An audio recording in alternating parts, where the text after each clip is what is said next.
All right, I want to come back to the microbiome. You brought it up a couple times, and we'll use fiber as our entry point, which is another topic of controversy. So let's start with that. How do you feel about fiber?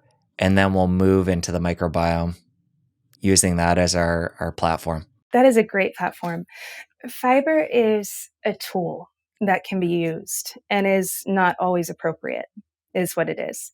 So if someone is extremely disabled, they often need to fully avoid fiber because of what it does for the microbiome, right? We've been told to push fiber and eat all this fiber and that it's good for bacterial diversity, but diversity doesn't equal health. What equals health is what bacteria are in the gut and in the body. We like to think the microbiome is the gut. It's not. It's everything. We're looking at it right now, right? Our eyes are covered with it. And it does far more for us than I think most can appreciate. So, for instance, if you and I sit down and we have lentils with broccoli, right? That's our meal. So we're having a lot of fiber.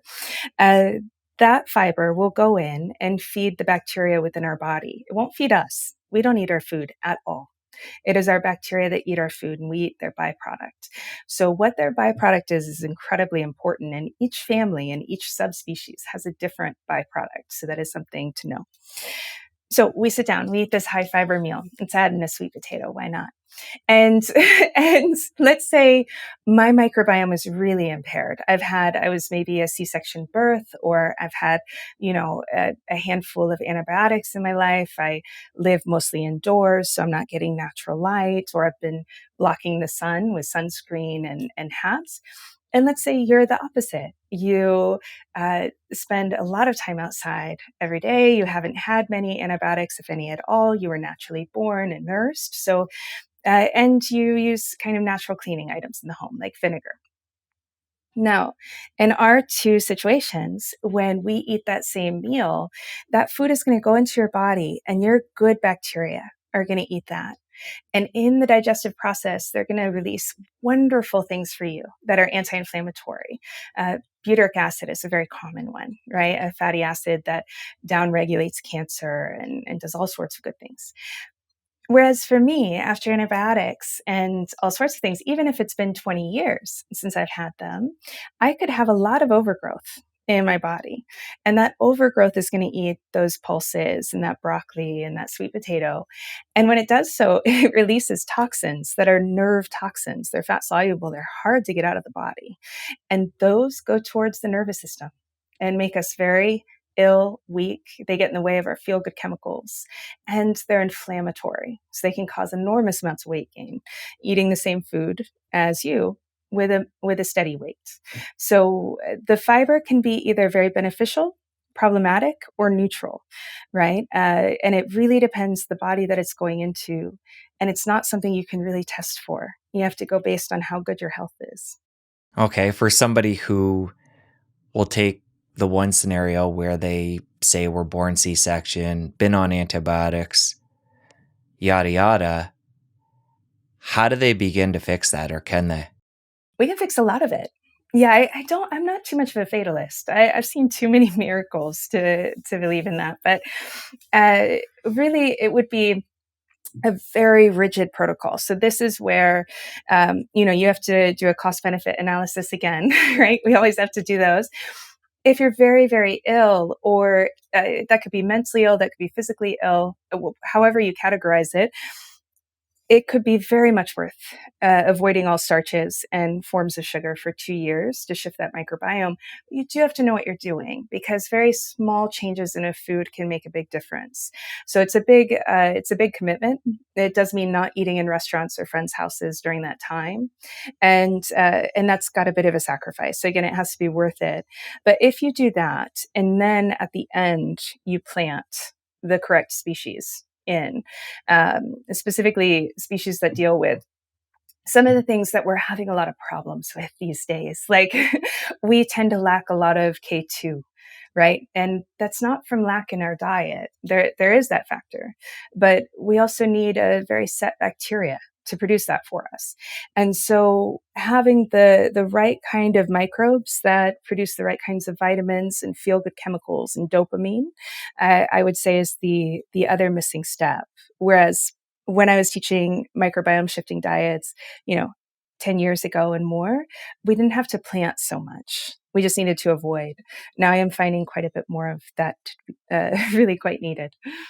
So that's where your approach is quite different than a lot of other people, where they're looking at putting different fibers in the body and feeding the bacteria that are already there. You're saying step one for somebody who is in a position where the microbiome is compromised, we want to take a lengthy period of time, if we're severe, to let things basically go back to a baseline.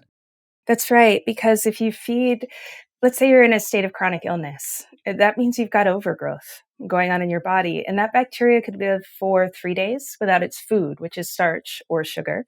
They don't eat the protein and the fat. So it could be 3 days, it could be 24 months. And so when you have a really serious health condition, you want to err on the side of caution and go the full 24 to really starve out any kind of overgrowth and restart. It's a bit like giving yourself a rebirth, to be honest. You give yourself a new microbiome. And what that does is that informs the body to create healthy cells instead of a repeat of what you've been creating with the illness. So it can be really quite worth it. I mean, it was life-saving for me, right? So I'm obviously a fan, but because I do know how difficult that can be and what a sacrifice that could be perceived as if you don't have something as serious as I did. For me, it was freedom. But if your health issue isn't very bad, that would definitely be a sacrifice. So, case by case, but very much worth it. And then you want to start seeding. Yeah, because the issue with the fiber is that if you're healthy, it'll make you healthier. But if you're not, it'll make you worse. All right. So most extreme case, 2 years, no carbs, resetting the microbiome. Mm-hmm. For somebody who isn't suffering with a serious condition, maybe they just had antibiotics a couple times, they aren't in the most extreme case, what's a more midline reset for somebody who is tuning in right now and interested in upping the health of their microbiome, but they don't need to go to that extreme? How would you work with them? I'll tell you my favorite method, and that is to look at their history, look at what they've been prone to, and then to go with the antagonist. So in our bacterial realm, it's like a little, it's like Star Wars, actually. There's all these little battles, and if you're strategic with it, you can actually play them against each other so that you don't have to do the work, which is preferable, right? So for instance, if you take a family like E. coli, since everyone knows that one, if you or someone you know tends to get UTIs or did when you were like 10, that would tell me, well, or kidney infections, even one would tell me that you're lacking the good E. coli, right? Of which there's many. But then there's also antagonist to UPEC. So UPEC is the strain of E. coli that tends to cause the kidney infections and UTIs. So if you've had it cultured, then we can know. The same with things like staph A. If I know someone's had staph A, or if they're presenting with the kind of acne that's usually presented with that, then we can do bacterial antagonists. And there's very often like 3 to 5 bacteria that if we seed into your body, into your diet, those bacteria will go in and just annihilate that guy. Whereas the traditional method used to be, you take antimicrobials, whether natural or otherwise. Well, I think anyone who's taken a lot of antimicrobials will say it's an unending wheel of you take it and then you get it again and you take it and you get it again.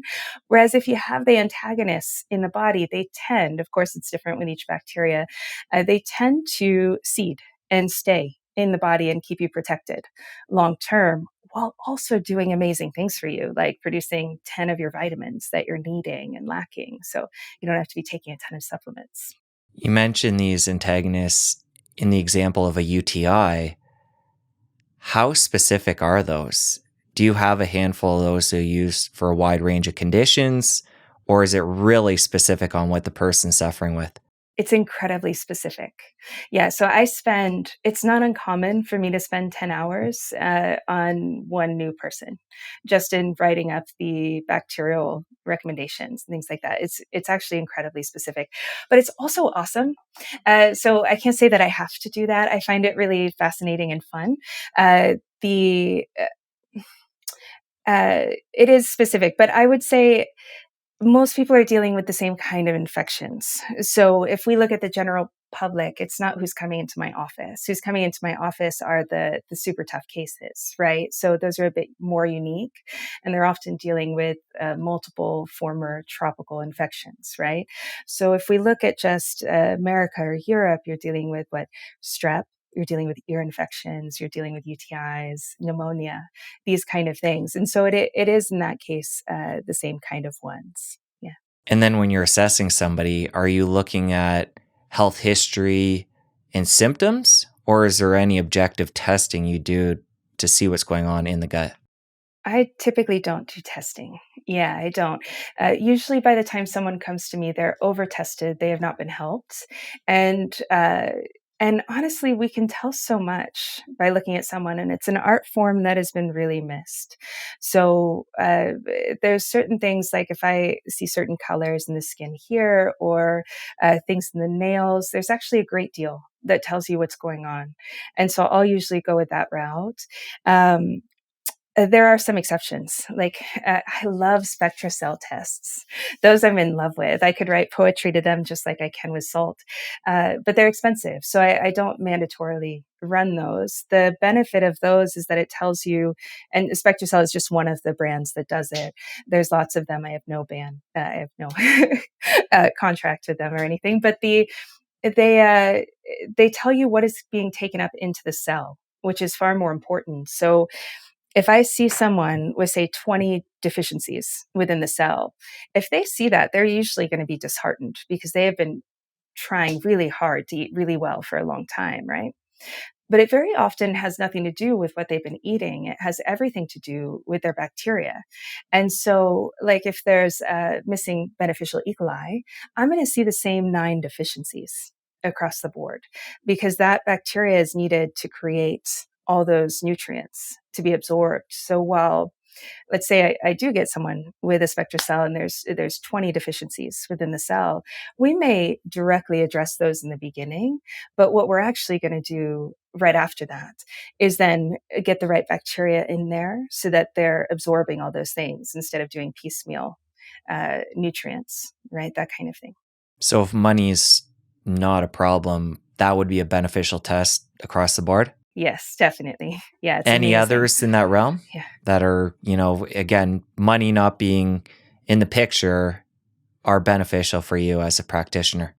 It's the NutriValve or the SpectraCell, anything that looks within the cellular health. Oh, no. There's a couple more. One would be the iodine loading test from Hakala Labs, but that is not an expensive one. If someone has traveled a lot, parasitetesting.com is phenomenal because it's a parasitologist who looks at your results. And although he's not going in and taking biopsies of organs because obviously, he is looking at saliva and urine and blood and other regions other than the stool because most parasites are not in the colon. So that's a good one. I like if there's hormonal issues, especially with women, the Dutch panel that looks over the whole month and the pattern, that's quite good. Although I will say in general, we can see based on symptoms what's going on with the hormones. That one's less important, but still very good. Those are the main ones. I don't do microbial testing, but I do like to look at the GI maps and things like that if someone has it, because it can tell me a great deal about what we need to do and to support. So I may change my mind on that. But traditionally, I have not been a fan of the microbiome testing. It's been slightly inadequate to this point. If you enjoyed that clip, you're going to want to head over here and catch a full episode. I'll see you over there. We've been told to push fiber and that it's good for bacterial diversity, but diversity doesn't equal health. What equals health is what bacteria are in the gut. We like to think the microbiome is the gut. It's not. It's everything. Getting a lot